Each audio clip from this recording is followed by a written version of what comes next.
taking back our schools. Go out there and fight for something better.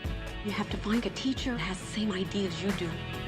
We're gonna try something new. We're gonna work a little harder, me included. You want to take over the school with me? You think that's dumb? I think it's a knockout. There's drugs, there's gangs. Change the school, you change the neighborhood. You really think you could turn this around? I can't say for certain. 100% yes. Glamour magazine blogger called you a better motivator than caffeine. So how does it make you feel for someone to want to wake up to you instead of Folgers? Well, hey, listen, I need my caffeine.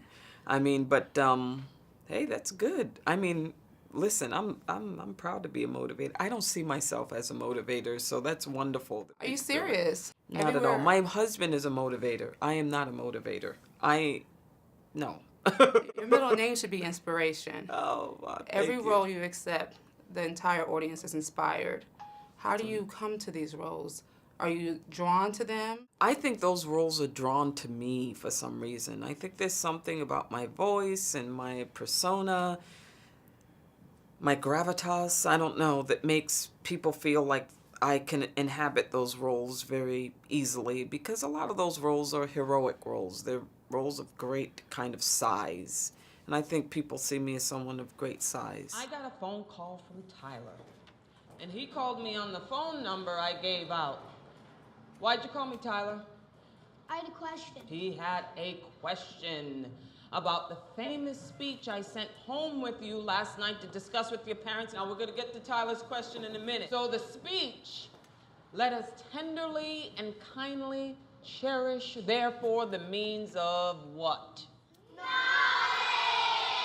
Knowledge, which is why I sent it home with you in the first place, the means of knowledge. So you ready for the second part? Let us dare to, let us dare to, let us dare to, let us dare to, let us dare to read, think, speak, and write. And Tyler, who wrote that? John Adams. Tyler's question, his question was, is that the same Adams that the school is named after? And I told you? Yes. And the reason why that is a perfect question is that you dare to think, dare to read, think, speak, and write. Who wrote that? All right. Now that you have a daughter, how important was this role for you to accept, especially with education reform?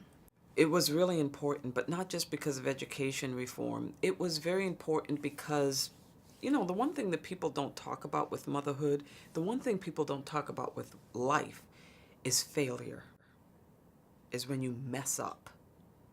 Everybody wants the great, extraordinary story. And I think that Nona is going through this whole movie and she has made a big goof in her life with her son. And it has affected the way she has mothered her child. And to the very end, when she does something that a lot of parents never do, she apologizes for it. She forgives herself. And I think it was really important for me to experience that before I got a child. I was in the process of adoption then, because I think that you have to forgive yourself a lot in motherhood, because you're not going to do it beautifully. You're not going to be great all the time. And that was more of an important message than the education message, to tell you the truth.